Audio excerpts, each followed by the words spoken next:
মুসলমান হোক আর অমুসলমানই হোক, তারা মনে করে যে কোনো মুসলমান যুদ্ধ করুক, যে কোনো যুদ্ধ যে কোনো কারণেই করুক না কেন, সেটা যে কোনো ব্যক্তিগত ব্যাপারে হতে পারে, রাজনৈতিক ব্যাপারে হতে পারে, দেশের ব্যাপারে হতে পারে, ভাষাগত ব্যাপারে হতে পারে, যে কোনো কারণে মুসলমান যুদ্ধ করলেই সেটা হলো জেহাদ।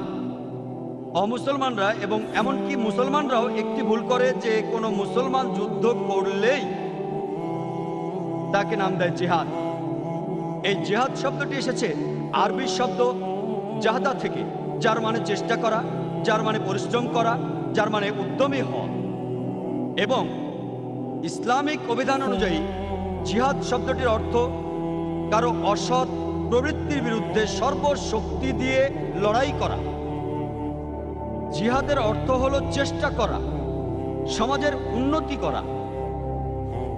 এর মানে যুদ্ধক্ষেত্রে যুদ্ধ করে আত্মরক্ষা করাকেও বোঝায় এবং এর অর্থ অন্যায় এবং অত্যাচারের বিরুদ্ধে লড়াই করা। জিহাদ যে মূল শব্দ জাহাদা থেকে এসেছে, তার অর্থ পরিশ্রম করা, তার অর্থ চেষ্টা করা। উদাহরণস্বরূপ, যদি কোনো ছাত্র চেষ্টা করে পরীক্ষায় পাশ করার জন্য, তাহলে তাকে আরবিতে বলে সে জিহাদ করছে, সে চেষ্টা করছে, পরীক্ষায় পাশের জন্য সে পরিশ্রম করছে। যদি কোনো চাকরিজীবী চেষ্টা করে পরিশ্রম করে তার মনিবকে খুশি করার জন্য, সেটা ভালো কাজ দিয়ে করুক আর খারাপ কাজ দিয়ে করুক, সেটাই হলো জিহাদ। একজন চাকরিজীবী তার সর্বশক্তি দিয়ে তার মালিককে খুশি করার জন্য চেষ্টা করে যাচ্ছে, সেটাই হচ্ছে জিহাদ।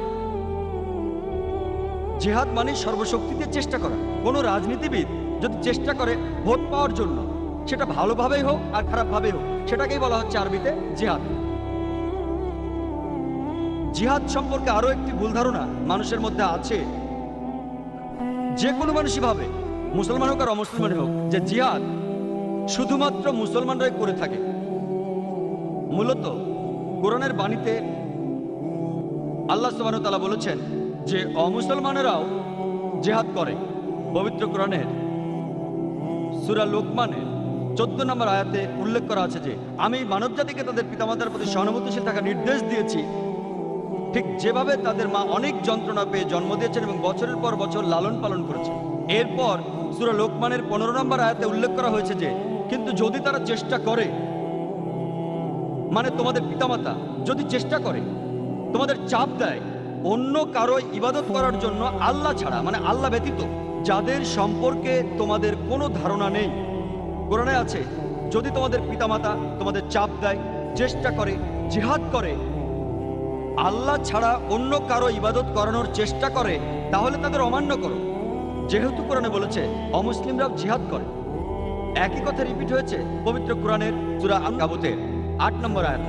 বলা হয়েছে মানবজাতিকে নির্দেশ দেওয়া হয়েছে যে তোমাদের পিতামাতা যদি সর্বশক্তিমান আল্লাহ ব্যতীত অন্য কারো ইবাদত করানোর চেষ্টা করে, চাপ সৃষ্টি করে বা জিহাদ করে, যাদের সম্বন্ধে তোমাদের কোনো ধারণা নেই, তবে পিতামাতার আদেশ অমান্য করো, কিন্তু তাদের প্রতি সহানুভূতিশীল থাকো। অর্থাৎ আমরা কোরআন থেকে জানতে পারলাম এমনকি অমুসলিমরাও জিহাদ করে। আবার পবিত্র কোরআনের সূরা আল নিসার 76 নম্বর আয়াতে উল্লেখ করা হয়েছে যে ঈমানদারগণ যুদ্ধ করেন আল্লাহ সুবহানাহু ওয়া তাআলার পথে আর কাফিররা যুদ্ধ করে শয়তানের পথে। তাই যুদ্ধ করো শয়তানের ভাইদের বিরুদ্ধে। এখানে আরো বলা হচ্ছে যে শয়তান লোকেরা তারাও জিহাদ করে। তাহলে জিহাদ একটা আরবি শব্দ যার অর্থ হলো চেষ্টা করা, সংগ্রাম করা। উপযুক্ত কারণে যদি বিশ্বাসীরা তারা আল্লাহর পথে সংগ্রাম করে, তাকে বলা হয় জিহাদ ফি সাবিলিল্লাহ। আর খারাপ লোকেরা তারা সংগ্রাম করে শয়তানের পথে, তাকে বলা হয় জিহাদ ফি সাবি শয়তান। তাহলে জিহাদ দুই প্রকার, ভালো জিহাদ আর খারাপ জিহাদ। সংগ্রাম করা ভালোর জন্য, সংগ্রাম করা খারাপ কিছুর জন্য। তবে ইসলামের নিয়ম অনুযায়ী যদি তেমন কিছু বলা না হয়, তখন ধরে নেওয়া হয় যে এই জিহাদ ভালো কিছুর জন্য, এই জিহাদ ফি সাবিলিল্লাহ, এই জিহাদ আল্লাহ সুবহানাহু ওয়া তাআলার পথে। আল্লাহ বিশেষভাবে বলেছেন যদি কিছু বলা না হয়, এটা ধরে নেওয়া হয় যে যখনই জিহাদের কথা উল্লেখ করা হবে, এটার অর্থ জিহাদ ফি সাবিলিল্লাহ, এই জিহাদ আল্লাহ সুবহানাহু ওয়া তাআলার পথে। আরও একটা ভুল ধারণা আছে, বেশিরভাগ মানুষই, হোক সে মুসলিম বা অমুসলিম, তারা মনে করেন যে জিহাদ মানে পবিত্র যুদ্ধ। সত্যি বলতে কি, যদি আপনি কোরআন পড়েন, পবিত্র যুদ্ধ শব্দটা কোথাও লেখা নেই পবিত্র কোরআনে। আপনি কোথাও পাবেন না পবিত্র যুদ্ধ শব্দটি একটি সহিহ হাদিসও পাবেন না যেখানে এই কথাটি বলেছেন হযরত মুহাম্মদ সাল্লাল্লাহু আলাইহি ওয়াসাল্লাম। আরবি অনুবাদ করলে হলিওয়ার ইংরেজি শব্দের অর্থ দাঁড়ায় যে হারবুম মুকাদ্দাসা, যার অর্থ পবিত্র যুদ্ধ। এই শব্দটা কোথাও উল্লেখ নেই পবিত্র কোরআনের, কোথাও উল্লেখ নেই, একটি হাদিসেও নেই হযরত মুহাম্মদ সাল্লাল্লাহু আলাইহি সাল্লামের। এই শব্দটা পবিত্র যুদ্ধ প্রথম ব্যবহার করেছিল ওরিয়েন্টালিস্টরা যখন তারা বই লিখতে শুরু করলো ইসলামের উপর। আর দুর্ভাগ্যজনকভাবে অনেক মুসলমান পণ্ডিত এমনকি তারাও জিহাদের অনুবাদ করেন পবিত্র যুদ্ধ। এটা দুর্ভাগ্যজনক। যদি কেউ একজন ভুল করে ব্যাখ্যা দেয় ইসলামের কোনো কিছু, দুর্ভাগ্যজনকভাবে অনেক মুসলমান পণ্ডিত এমনকি তারাও ইংরেজিতে অনুবাদ করেন আর মনে করেন যে জিহাদ শব্দটির সবচেয়ে কাছাকাছি ইংরেজি হলো হলিওয়ার, যেটা সম্পূর্ণ ভুল। যে শব্দটার উল্লেখ আছে কোরআনে সেটা হলো যুদ্ধ, যার আরবি হলো কিতাল, যার অর্থ হত্যা করা। এবং এখানেও যুদ্ধ দুই প্রকার, হত্যা করা দুই প্রকার, ভালোর জন্য যুদ্ধ, খারাপের জন্য যুদ্ধ। পবিত্র কোরআনে উল্লেখ আছে সূরা নিসার ৭৬ নম্বর আয়াতে যে বিশ্বাসীরা তারা যুদ্ধ করে আল্লাহ সুবহানাহু ওয়া তাআলার পথে, তারা যুদ্ধ করে আল্লাহ সুবহানাহু ওয়া তাআলার পথে, আর অবিশ্বাসীরা তারা যুদ্ধ করে শয়তানের পথে।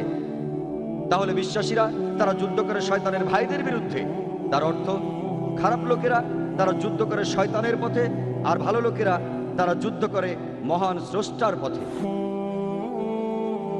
তাহলে জিহাদ কোনোভাবেই পবিত্র যুদ্ধ নয়। আর কিতালের অর্থ যুদ্ধ করা, কিতাল ফি সাবিলিল্লাহ অর্থ যুদ্ধ করা আল্লাহ সুবহানাহু ওয়া তাআলার পথে, আর কিতাল ফি সাবিল শয়তান অর্থ যুদ্ধ করা শয়তানের পথে। জিহাদ শব্দটা কোরআনে উল্লেখ করা হয়েছে অনেকবার বিভিন্ন প্রসঙ্গে।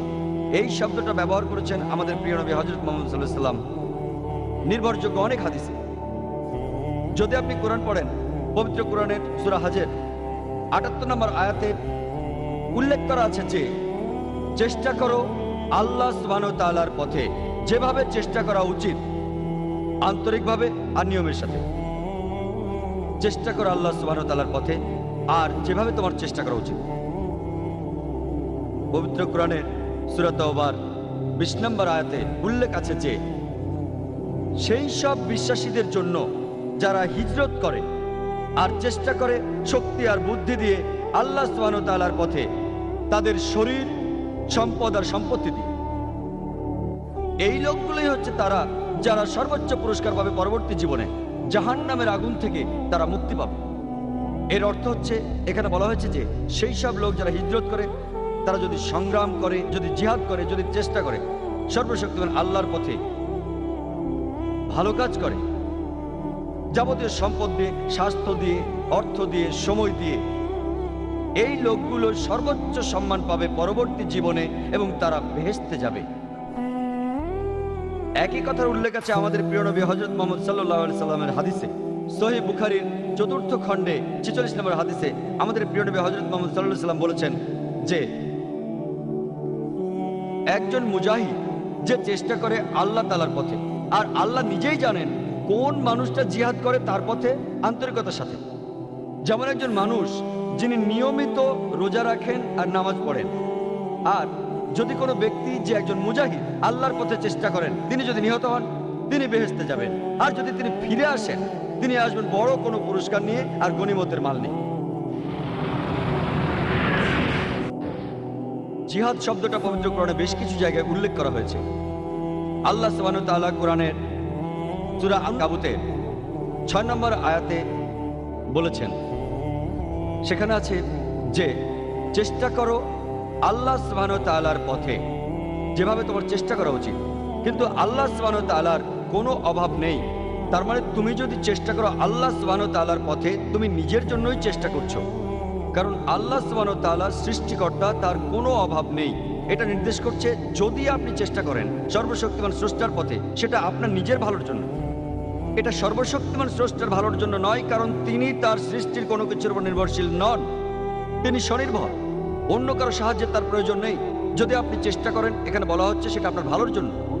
আল্লাহ পবিত্র কোরআনের সূরা তাওবার ২৪ নম্বর আয়াতে উল্লেখ করেছেন যে কুল ইন কানা আবাউকুম, যদি সে তোমার বাবা হয়, ওয়া আবনাউকুম, অথবা তোমার সন্তান, ওয়া ইখওয়ানুকুম, অথবা ভাই, ওয়া আজওয়াজুকুম, অথবা তোমার সঙ্গী, স্বামী বা স্ত্রী, ওয়া আশিরাতুকুম, অথবা আত্মীয় স্বজন, وأموال اقترفتموها وتجارة تخشون كسادها ومساكن ترضونها। যে সম্পদ তুমি জমিয়েছো, যে ব্যবসা তুমি পরিচালনা করো, যে ঘরে তুমি বাস করো, আল্লাহ বলেছেন তোমার যা কিছু গুরুত্বপূর্ণ, তোমার বাবা, তোমার সন্তান, তোমার ভাই, তোমার স্বামী বা স্ত্রী, তোমার আত্মীয় স্বজন, যে সম্পদ তুমি জমিয়েছো, যে ব্যবসা দিয়ে তুমি রোজগার করো, যে ঘরে তুমি বাস করো, তোমার কাছে আর কি গুরুত্বপূর্ণ? আল্লাহ আরো বলছেন أحب إليكم من الله ورسوله وجهاد في سبيله। তুমি যদি এই 8টা জিনিসকে বেশি ভালোবাসো আল্লাহ থেকে, তার নবী থেকে, এবং আল্লাহ সুবহানাহু ওয়া তাআলার পথে জিহাদ করো। জিহাদ শব্দটা আবার এখানে এসেছে, বলা হয়েছে যদি তুমি 8টা জিনিসকে বেশি ভালোবাসো সর্বশক্তিমান আল্লাহর থেকে, আল্লাহর প্রেরিত নবী থেকে, আর যদি তুমি জিহাদ করো, যদি সংগ্রাম করো আল্লাহ সুবহানাহু ওয়া তাআলার পথে, তাহলে حتى يأتي الله بأمره والله لا يحب الفاسقين। অপেক্ষা করো যতক্ষণ আল্লাহ তোমার ব্যাপারে সিদ্ধান্ত না নেন, অপেক্ষা করো যতক্ষণ আল্লাহ তোমাকে ধ্বংস না করেন, والله لا يحب الفاسقين। এবং আল্লাহ ফাসিক লোকদের পথ দেখান না। আল্লাহ বলছেন যদি তুমি এই 8টা জিনিসকে বেশি ভালোবাসো আল্লাহর থেকে, সর্বশক্তিমান স্রষ্টার থেকে, তার প্রেরিত নবী থেকে, এবং চেষ্টা করো আল্লাহ সুবহানাহু ওয়া তাআলার পথে, তাহলে অপেক্ষা করো যতক্ষণ আল্লাহ তোমার ব্যাপারে সিদ্ধান্ত না নেন। আর আল্লাহ ফাসিক এবং অবাধ্য লোকদের পথ দেখান না। আর আপনি অনেক হাদিস পাবেন আমাদের প্রিয় নবী হযরত মুহাম্মদ সাল্লাল্লাহু আলাইহি ওয়াসাল্লামের, তিনি জিহাদ সম্পর্কে বলেছেন। এটা উল্লেখ করা আছে সহিহ বুখারী 4th খণ্ডের হাদিস নাম্বার 2784-তে। এখানে বলা হয়েছে হযরত আয়েশা রাদিয়াল্লাহু তাআলা আনহা, তিনি হযরত মুহাম্মদ সাল্লাল্লাহু আলাইহি ওয়াসাল্লামের স্ত্রী, জিজ্ঞেস করলেন হযরত মুহাম্মদ সাল্লাল্লাহু আলাইহি ওয়াসাল্লামকে আমাদেরকে জিহাদে যাওয়া উচিত নয়? এবং মহানবী সাল্লাল্লাহু আলাইহি সাল্লাম বললেন তোমাদের জন্য সর্বশ্রেষ্ঠ জিহাদ হলো একটি নির্ভুল হজ। অন্য আরেকটি জায়গায় এটার উল্লেখ আছে সহিহ বুখারীর 5792 নম্বর হাদিসে, যে একজন লোক মহানবী সাল্লাল্লাহু আলাইহি সাল্লামের কাছে আসলো এবং বলল যে আমার কি জিহাদে যাওয়া উচিত? আর এখানে জিহাদ সংগ্রাম করা বলতে বোঝানো হচ্ছে খারাপ লোকদের বিরুদ্ধে যুদ্ধ করা। তো লোকটা জিজ্ঞেস করলো আমার কি জিহাদে যাওয়া উচিত খারাপ লোকদের বিরুদ্ধে যুদ্ধ করতে? তখন হযরত মুহাম্মদ সাল্লাল্লাহু আলাইহি ওয়াসাল্লাম জিজ্ঞেস করলেন তোমার কি বাবা মা আছেন? লোকটা বলল আছে। মহানবী সাল্লাল্লাহু আলাইহি ওয়াসাল্লাম বললেন তোমার জন্য সর্বশ্রেষ্ঠ জিহাদ হলো তোমার বাবা মায়ের সেবা করা। অন্য আরেকটি জায়গায় যেটার উল্লেখ আছে সুনান নিসাইতে হাদিস নাম্বার 4209, যে এক লোক মহানবী সাল্লাল্লাহু আলাইহি ওয়াসাল্লামকে জিজ্ঞেস করলো কোন জিহাদটি সর্বশ্রেষ্ঠ জিহাদ, এবং তিনি বললেন শ্রেষ্ঠ জিহাদ হচ্ছে সেই জিহাদ সব সময় সত্য কথা বলতে হবে অত্যাচারী শাসকের বিরুদ্ধে। এখানে আপনারা দেখলেন যে বিভিন্ন পরিস্থিতির কারণে সর্বশ্রেষ্ঠ জিহাদ, The best type of struggling keeps on differing. কোন সময় মহানবী বলেছেন শ্রেষ্ঠ জিহাদ হলো সঠিক নিয়মে হজ করা। That is the perfect pilgrimage. আরেক জায়গায় মহানবী বলেছেন শ্রেষ্ঠ জিহাদ হলো তোমার বাবা মায়ের সেবা করা। অন্য আরেক জায়গায় মহানবী বলেছেন শ্রেষ্ঠ জিহাদ, শ্রেষ্ঠ সংগ্রাম, শ্রেষ্ঠ প্রচেষ্টা হলো সত্যি কথা বলা অত্যাচারী শাসকের বিরুদ্ধে। এবং প্রিয় নবী মুহাম্মদ সাল্লাল্লাহু আলাইহি ওয়াসাল্লাম বলেছেন, এটার উল্লেখ আছে সহিহ ইবনে হাব্বানে, যে মহানবী বলেছেন একজন মুজাহিদ যে চেষ্টা করে, একজন মুজাহিদ সেই ব্যক্তি যে চেষ্টা করে নিজের বিরুদ্ধে যুদ্ধ করে আল্লাহ সুবহানাহু ওয়া তাআলার কারণে, এবং আরেকজন মুহাজির যে দেশ ত্যাগ করে, হিজরত করে মন্দ থেকে ভালোর দিকে। এখানে আপনি পাবেন যে জিহাদ বিভিন্ন প্রসঙ্গে ব্যবহার করা হয়েছে, আর পরিস্থিতির উপর নির্ভর করে সর্বশ্রেষ্ঠ জিহাদ বিভিন্ন রকম হয়েছে। তাহলে জিহাদ সম্পর্কে ধারণা পেতে গেলে আপনাকে পড়তে হবে ইসলামের ধর্মগ্রন্থগুলি, অর্থাৎ পবিত্র কোরআন এবং সহিহ হাদিস মহানবী সাল্লাল্লাহু আলাইহি সাল্লামের। এবং এখানে আমরা দেখতে পাই পবিত্র কোরআনে আল্লাহ সুবহানাহু ওয়া তাআলা বলছেন, সূরা বাকারার 208 নম্বর আয়াতে উল্লেখ করা আছে, বলা হয়েছে যে يا أيها الذين آمنوا ادخلوا في السلم كافة। ও তুমি বিশ্বাস করো, ইসলামের জগতে প্রবেশ করো সমস্ত অন্তর দিয়ে, এবং অনুসরণ করো না খুতওয়াতুল শয়তান, শয়তানের দেখানো পথ। এখানে আল্লাহ নির্দিষ্ট করে বলেছেন যে ও তুমি বিশ্বাস করো, ও বিশ্বাসীরা অনুসরণ করো না শয়তানের দেখানো পথ। অনেক জায়গায় কোরআন বলছে শয়তানকে অনুসরণ করো না, কিন্তু এখানে আল্লাহ বলছেন অনুসরণ করো না শয়তানের দেখানো পথ। এখানে কি কোনো পার্থক্য আছে শয়তান আর শয়তানের দেখানো পথের মধ্যে? কেন আল্লাহ সুবহানাহু ওয়া তাআলার শব্দগুলি বদলালেন? এটার কারণ হলো কারো যদি সামান্যতম ঈমান থাকে, বিশ্বাস থাকে। উদাহরণস্বরূপ বলা যায়, যদি কোনো যুবতী মেয়ে আসে এবং তাকে বলে যে চলো আমরা রাতে থাকি, যেহেতু লোকটার বিশ্বাস আছে তাই সে বলবে না, কখনোই না, এটা সম্পূর্ণ নিষিদ্ধ, এটা গুনাহ এবং সে এটা করবে না। কিন্তু এই একই ব্যক্তি যার সামান্য বিশ্বাস আছে, যদি কোনো যুবতীর ফোন আসে, সে বলবে কোনো ক্ষতি নেই যুবতীর সাথে কথা বললে। তাই সে বারবার ফোনে কথা বলল। কিছুদিন পর সেই মেয়েটি বলল, চলো আমরা একসাথে চা খাই বাইরে। আর কিছুদিন পর সে চা খেতে গেল। তখন সে ম্যাকডোনাল্ডসের মতো কোনো হোটেলে যেতে পারে, আর ম্যাকডোনাল্ডসেই গেল। কিছুদিন পর তারা যেতে পারে কোনো রেস্টুরেন্টে ডিনার করার জন্য, এবং আর কিছুদিন পর তারা একসঙ্গে রাত কাটাতে পারে একটা হোটেলে। এটাই হলো খুতুয়াতুস শয়তান, শয়তানের দেখানো পথ। শয়তান আর শয়তানের দেখানো পথের মধ্যে পার্থক্য, যদি কোনো শয়তান নিজে কারোর সামনে আসে যার বিশ্বাস আছে, সে সঙ্গে সঙ্গে শয়তানকে চিনতে পারবে এবং তার থেকে দূরে থাকবে। কিন্তু যদি শয়তানের দেখানো পথ সামনে আসে, এর মধ্যে আকর্ষণ আছে, শুধু একটা মেয়ের সাথে কথা বললে কি সমস্যা, শুধু একটু চা খেলে কি সমস্যা, কোনো সমস্যা নেই। শুধু ম্যাকডোনাল্ডসে বার্গার খাওয়া, কোনো সমস্যা নেই। শুধু একটু ডিনার করা, কোনো সমস্যা নেই। শুধু একটা রাত থাকা, কোনো সমস্যা নেই। তাই আল্লাহ কোরআনে বলছেন, তিনি আমাদের জন্য পথ নির্দেশ দিয়েছেন, ও তোমরা বিশ্বাস করো, ইসলাম গ্রহণ করো অন্তর দিয়ে। يا أيها الذين آمنوا ادخلوا في السلم كافة এবং অনুসরণ করো না খুতুয়াতুস শয়তান, শয়তানের দেখানো পথ, কারণ সে তোমার জন্য একটি ঘোষিত শত্রু।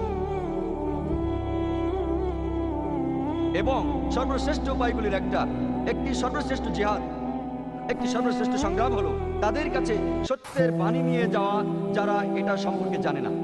একটি সর্বশ্রেষ্ঠ জিহাদ হলো দাওয়া, পৌঁছে দেওয়া ইসলামের সত্যের বাণী, সত্যকে পৌঁছে দেওয়া তাদের কাছে যারা এটা সম্পর্কে জানে না। এবং আল্লাহ পবিত্র কোরআনে সূরা আল ইমরানের 110 নম্বর আয়াতে উল্লেখ করেছেন যে, كنتم خير أمة أخرجت للناس ও মুসলমানেরা, তোমরা সমগ্র মানব জাতির মধ্যে সর্বশ্রেষ্ঠ। আল্লাহ আমাদের সম্মান দিয়েছেন এবং বলছেন মানব জাতির মধ্যে শ্রেষ্ঠ। কোনো সম্মানই দায়িত্ব ছাড়া আসে না। আল্লাহ আরো বলছেন এবং আমাদের দায়িত্ব দিয়েছেন, تأمرون بالمعروف وتنهون عن المنكر وتؤمنون بالله কারণ তুমি উৎসাহিত করো ভালো কাজে, নিষেধ করো খারাপ কাজে, আর তুমি আল্লাহকে বিশ্বাস করো। যে কারণে আল্লাহ সর্বশক্তিমান আমাদের মানব জাতির মধ্যে শ্রেষ্ঠ বলেছেন, সেটা হলো আমরা মানুষকে ভালো কাজে উৎসাহিত করি, খারাপ কাজে নিষেধ করি। যদি আপনি উৎসাহিত না করেন ভালো কাজে, এবং যদি কোনো ব্যক্তিকে নিষেধ না করেন খারাপ কাজ করতে, সে মুসলমান বলে ডাকার যোগ্য নয়, সে এই নামে ডাকার উপযুক্ত নয়। খায়রা উম্মাহ, যারা মানুষের মধ্যে সর্বশ্রেষ্ঠ। তাই যে কারণে আমাদের এই সম্মান দেওয়া হয়েছে তা হলো ভালো কাজে মানুষকে উৎসাহিত করা এবং খারাপ কাজে নিষেধ করা। আর আমি শুরু করেছিলাম পবিত্র কোরআনের একটি আয়াত দিয়ে।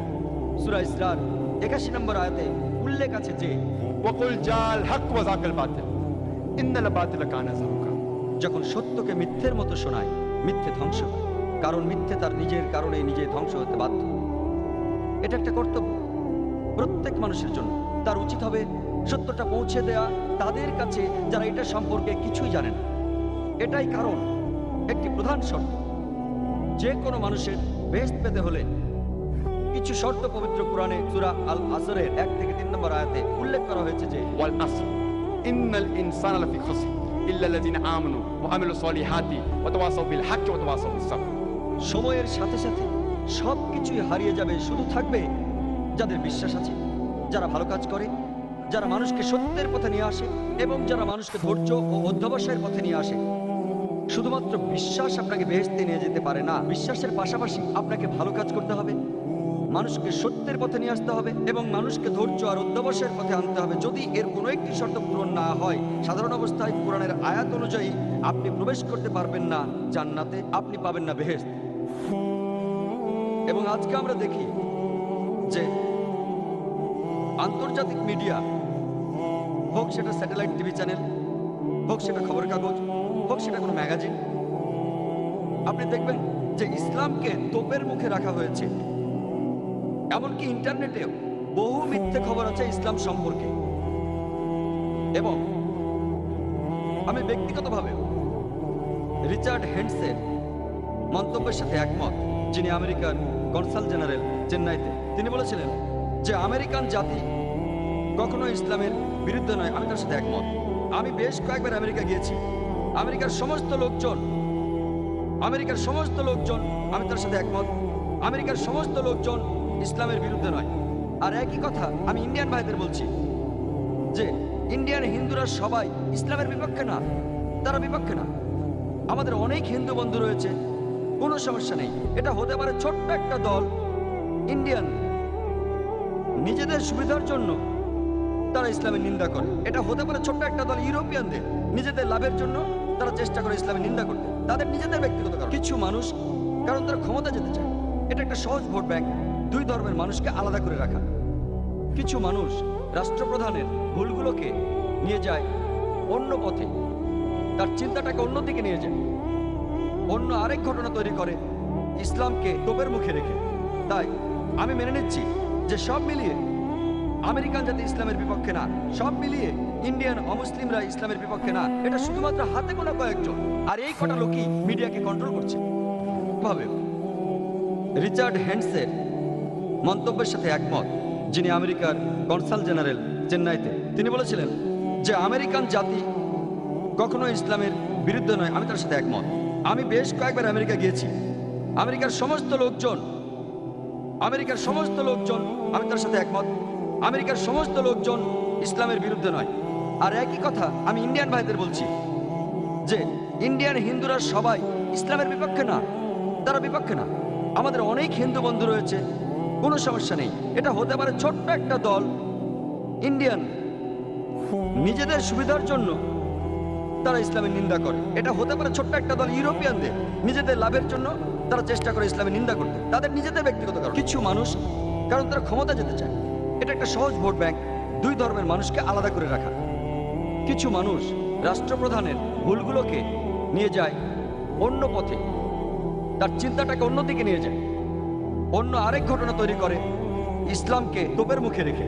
তাহলে আমি এটা মানছি যে জাতি হিসেবে পুরো আমেরিকা ইসলামের বিপক্ষে না, জাতি হিসেবে ভারতের অমুসলিমরা ইসলামের বিপক্ষে না, শুধুমাত্র সিলেক্টেড কিছু লোকজন, আর এই লোকগুলোই মিডিয়াকে কন্ট্রোল করছে। একবার টাইম ম্যাগাজিনে একটা আর্টিকেল এসেছিল এপ্রিল মাসের 16 তারিখ 1979 সালে। লেখা ছিল 60,000-এরও বেশি বই লেখা হয়েছে ইসলামের বিপক্ষে মাত্র 150 বছরের মধ্যে। 60,000-এরও বেশি বই ইসলামের বিপক্ষে লেখা হয়েছে মাত্র 150 বছরের মধ্যে। আপনি যদি হিসেব করেন টাইম ম্যাগাজিনের এই আর্টিকেল অনুযায়ী প্রত্যেক দিন ইসলামের বিপক্ষে একটার বেশি বই লেখা হয়েছে, প্রত্যেক দিন। আর মিডিয়া, আমি মিডিয়াকে দোষ দেবো আর দোষ দেবো পলিটিশিয়ান। আমাদের আজকের এই সমস্যার জন্য আমার মতে দায়ী এই সমস্যার জন্য মিডিয়া আর পলিটিশিয়ানরা। আমার কথায় যদি কেউ আহত হয়ে থাকেন তাহলে আমি দুঃখিত, কারণ আমি কাউকে আঘাত করতে চাইনি। এটা জাস্ট আমার মতামত। আপনি যদি মিডিয়াকে ভালো করে দেখেন, আমি জানি এখানে অনেক সাংবাদিক আছেন। সকালেও আমি বলেছিলাম যে অধিকাংশ সাংবাদিকই আছেন সত্যবাদী, আর তারা বেশ ভালো। বিপক্ষে রয়েছে বেশিরভাগ মানুষ অর্ধেকেরও বেশি। এর মানে কিন্তু সবাই না, এর মানে অর্ধেকেরও বেশি। আর আপনি যদি ভালোভাবে দেখেন যে আজকে বিশেষভাবে মুসলমানদের টার্গেট করছে মিডিয়া। যেমন ধরুন, যদি কোনো মুসলমান মহিলা পরেন হিজাব, সে টার্গেট হবে। একই সাথে গির্জার নামদের দেখেন, তারাও পরে থাকেন একই রকম পোশাক, পুরো শরীর ঢাকা, মুখ আর হাতের কবজি থেকে খোলা থাকে। মানুষ তাদের শ্রদ্ধা করে। কেন? পার্থক্যটা কোথায়? যদি কোনো মুসলমান দাড়ি রাখে তার মানে হচ্ছে সে সন্ত্রাসী, কিন্তু শিখরা ওরাও দাড়ি রাখে, কোনো সমস্যা নেই। ওরা পাগড়ি পরে, তাতেও সমস্যা নেই। আমি 90-এর দশকে যখন প্রথম কানাডা গিয়েছিলাম, সেখানে দেখি একজন শিখ, সে কোর্টে মামলা করেছিল। সে ছিল একজন কানাডিয়ান নাগরিক, আর সে কেস করেছিল যে সে কানাডিয়ান আর্মিতে তার পাগড়ি খুলবে না, এবং কেসে জিতেছিল। গত মাসে একটা খবর এসেছিল যে একজন শিখ, সে ইংল্যান্ডের নাগরিক এবং কোর্টে কেস করেছিল, সে তার মাথার পাগড়ি খুলবে না কলেজে, আর সে জিতেছিল। আর এখানে দেখি যদি কোনো মুসলমান দাড়ি রাখে তাহলে মানুষ ভাবে দাড়ি তার ক্ষতি করতে পারে। আমি জানি না দাড়ি কোন ক্ষতিটা করতে পারে, একটা মাছিও তো মারতে পারে না। একটা টুপি কি ক্ষতি করতে পারে? কেউ কোনো অস্ত্র নিয়ে ঘুরে বেড়াচ্ছে, তাকে অ্যারেস্ট করুন, ভালো কথা। কেউ সন্দেহজনক কিছু নিয়ে বেড়াচ্ছে, তাকে প্রশ্ন করুন, ভালো কথা। কিন্তু চিন্তা করুন, দাড়ি একটা মাছিরও কিছু করতে পারে না। আর যদি ভালো করে দেখেন, বেশিরভাগ ধর্মেরই ধার্মিক লোকদের দাড়ি আছে। যীশু খ্রিস্ট, যিনি ইসলাম ধর্মেরও একজন নবী, আবার অনেক খ্রিস্টানেরাই উনাকে মনে করে তাদের সৃষ্টিকর্তা, উনারও দাড়ি ছিল। সব সাধু সন্ন্যাসীদেরও দাড়ি আছে। বেশিরভাগ ধর্মে গুরুত্বপূর্ণ লোকদের, মানে বেশিরভাগ ধার্মিক লোকদের, যদি ধর্মগুলো একটু ভালো করে দেখেন, উপরের সারির দিকে তাদেরও দাড়ি আছে। তাহলে দাড়ি থাকতে সমস্যা কি? আসলে কোনো সমস্যাই নেই। এটা হচ্ছে মিডিয়ার এক ধরনের প্রতারণা। এটা আসলে মিডিয়া বানিয়ে মুসলমানদের টার্গেট করাচ্ছে। আর এর ফলে এখনকার পৃথিবীর অবস্থা হচ্ছে যে ইসলাম সম্পর্কে একটা ভুল ধারণা আছে, এবং মুসলমানদেরও দোষ দেব। যে আমরা তাদের কাছে সত্যি কথাটা পৌঁছে দিতে পারছি না, একেবারে পারছি না। এদিকে কোরআনের বেশ কিছু আয়াত প্রসঙ্গ ছাড়া উল্লেখ করা হয়েছে। আর কোরআনের একটা বিখ্যাত আয়াত যেখানে সমালোচকরা বলছে যে কোরআন বলছে যদি কোনো অমুসলিমকে দেখো তাকে মেরে ফেলো। আর ইন্ডিয়ার একজন বিখ্যাত সমালোচক যার নাম অরুণ সুরি, তিনি একটা বই লিখেছেন এ ওয়ার্ল্ড অফ ফতোয়া। তিনি কোরআনের উদ্ধৃতিতে লিখেছেন সূরা তাওবার ৫ নম্বর আয়াতে উল্লেখ আছে, তার মধ্যে কোরআন বলছে যদি কোনো কাফেরের সাথে দেখা হয়, ব্র্যাকেটের মধ্যে হিন্দু, যদি কোনো কাফেরের সাথে দেখা হয় ব্র্যাকেটে হিন্দু, তাকে মেরে ফেলো, তার বিরুদ্ধে যুদ্ধের সব প্রস্তুতি নিয়ে রাখো। তাহলে ভেবে দেখুন, যদি কোনো সাধারণ নিরীহ হিন্দু এটা পড়ে, কোরআন বলে যদি কোনো হিন্দুর সাথে দেখা হয় তাকে মেরে ফেলো, তাহলে তখনই তার একটা প্রতিক্রিয়া হবে, লোকটা ইসলামের বিরুদ্ধে চলে যাবে। সমস্যা হচ্ছে কিছু হাতে গোনা লোক তাদের নিজেদের উদ্দেশ্য পূরণ করতে চাচ্ছে, কারণ তারাই এই বইগুলো লিখছে, যেমন এ ওয়ার্ল্ড অফ ফতোয়া। ইনিও অন্যান্য সমালোচকদের মধ্যে কোরআনের উদ্ধৃতি দিয়েছেন। প্রথমে সূরা তাওবার ৫ নম্বর আয়াত থেকে বলেছেন, আবার ৫ নম্বর আয়াত থেকে ৭ নম্বরে গেছেন সরাসরি। একজন জ্ঞানী লোক বুঝতে পারবেন কেন এটা করেছে, কারণ ৬ নম্বর আয়াতই আসল চাবি, সব অভিযোগের উত্তর সেখানে। শানে নজরুল সহ যদি সূরা তাওবা আপনারা পড়েন, এর প্রথম দিকে বলা হচ্ছে একটা শান্তি চুক্তির কথা মুসলমান আর মক্কার মুশরিকদের মধ্যে। এই শান্তি চুক্তিটা ইচ্ছা করে ভেঙেছিল মক্কার মুশরিকরাই। আর তখনই মহান আল্লাহ ৫ নম্বর আয়াতে বলেন যে যুদ্ধের ময়দানে যখনই তোমার শত্রুকে দেখতে পাবে, কাফির মানে অবিশ্বাসী শত্রু, যখনই তোমার শত্রুকে দেখতে পাবে ওকে মেরে ফেলো। যুদ্ধের ময়দানে যদি কেউ প্রসঙ্গ ছাড়া উদ্ধৃতি দেন সেটা হাস্যকর হবে। চিন্তা করুন, প্রায় ৪০ বছর আগে আমেরিকার সাথে যখন ভিয়েতনামের যুদ্ধ চলছিল, তখন যদি আমেরিকান আর্মি জেনারেলরা বা আমেরিকান প্রেসিডেন্ট যুদ্ধের ময়দানে আমেরিকান সৈন্যদের বলে যে আমার সৈন্যরা তোমরা ভয় পেও না, যেখানে কোনো ভিয়েতনামিকে দেখবে মেরে ফেলো, এটা তারা বলেছে সাহস দেওয়ার জন্য। কিন্তু এখন যদি কেউ উদ্ধৃতি দেয় যে আমেরিকার প্রেসিডেন্ট বলেছে কোনো ভিয়েতনামিকে দেখলেই তোমরা মেরে ফেলো, তখন কথাগুলো হাস্যকর হবে। সবকিছুর একটা কারণ থাকে। আর এটা খুব স্বাভাবিক যে একজন আর্মি জেনারেল নিজের সৈন্যদের সাহস দেওয়ার জন্য এমন কথা বলতেই পারেন। তাহলে একইভাবে আল্লাহ যদি বিশ্বাসীদের কোরআনের মাধ্যমে বলেন যখনই শত্রুরা তোমাদের মারতে আসবে তাদের মেরে ফেলতে ভয় পেও না, তাহলে সেখানে সমস্যা কোথায়? আর এর পরে ৬ নম্বর আয়াতে বলছেন যে অবিশ্বাসীরা যদি নিরাপত্তা চায় তাদের কিন্তু ছেড়ে দিতে বলা হচ্ছে না। যদি তারা নিরাপত্তা চায়, যদি তারা শান্তি চায়, তাহলে তোমরা তাদের নিরাপদ স্থানে নিয়ে যাও, যেন তারা আল্লাহর বাণী সম্পর্কে জানতে পারে। কোরআন কিন্তু বলছে না যে শত্রু শান্তি চাইলে তোমরা তাকে ছেড়ে দাও।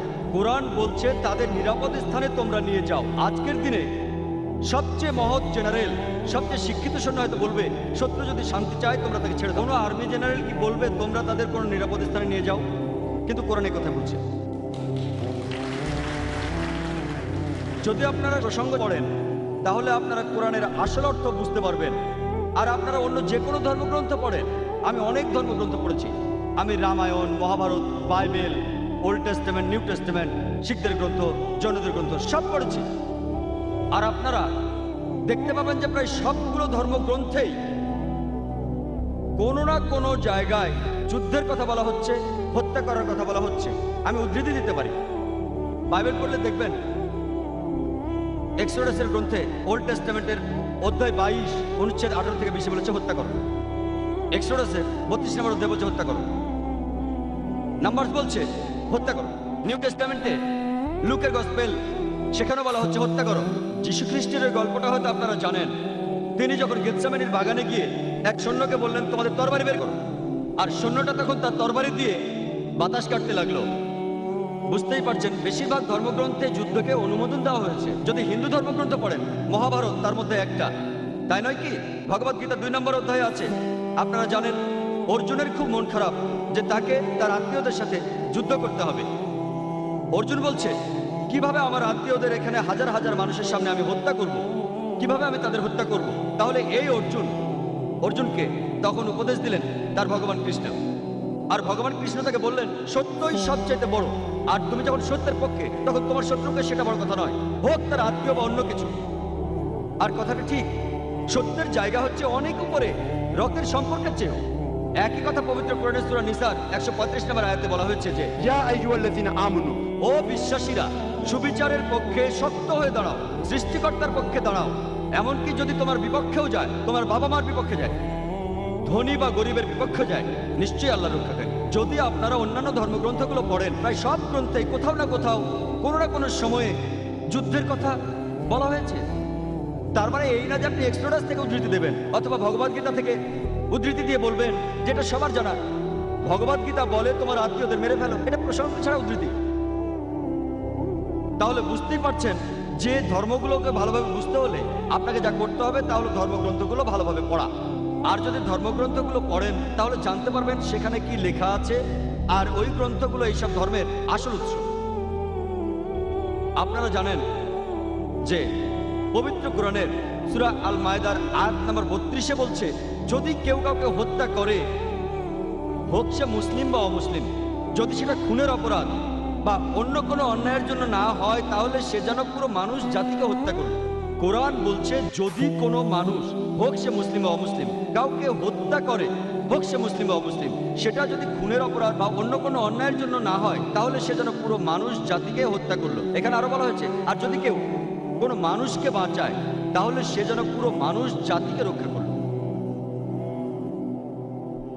আর যখন কিতালের কথা আসে, আল্লাহ তাআলার পথে যুদ্ধ করার নামে হলো কিতাল, সেখানেও আছে কিছু নিয়ম কানুন। পবিত্র কোরআন এবং প্রিয় নবী মুহাম্মদ সাল্লাল্লাহু আলাইহি ওয়াসাল্লামের হাদিসে বলা হচ্ছে, যখন আর কোনো উপায় থাকে না, যখন যুদ্ধ করতে হবে শত্রুর সাথে, সেখানেও বেশ কিছু নিয়ম কানুন আছে। আর আল্লাহ পবিত্র কোরআনের সূরা বাকারার 190 নম্বর আয়াতে বলছেন যে, তাদের সাথে যুদ্ধ করো যারা তোমাদের সাথে যুদ্ধ করে, কিন্তু বাড়াবাড়ি করো না, সীমা অতিক্রম করো না, কারণ আল্লাহ সীমা অতিক্রমকারীদের পছন্দ করেন না। এছাড়াও সূরা আল বাকারার 194 নম্বর আয়াতে বলা হয়েছে, যুদ্ধ করো যারা তোমাদের সাথে যুদ্ধ করে ততক্ষণ পর্যন্ত যতক্ষণ না শান্তি বিরাজ করে। কোরআন ও হাদিসে বারবার নিয়ম কানুনের কথা বলা হচ্ছে। যখন উপায় থাকবে না, এই নিয়ম মেনে আল্লাহর পথে যুদ্ধ করতে হবে। সেখানে আপনারা দেখবেন, যখন যুদ্ধ করব, আমরা মহিলাদের ক্ষতি করব না, আমরা শিশুদের ক্ষতি করব না, বাড়ির ভিতর বয়স্ক লোকদের ক্ষতি করব না, আমরা মন্দির ভাঙবো না, গির্জা ভাঙচুর করব না, আমরা গাছপালা পোড়াবো না, গাছপালা কেটে ফেলবো না, আমরা শস্য ক্ষেত পোড়াবো না, পশু পাখি হত্যা করবো না, এমন আরো অনেক নিয়ম মানতে হবে। একটা বইয়ের কথা বলি, যেটা লিখেছেন রামকৃষ্ণ রাও।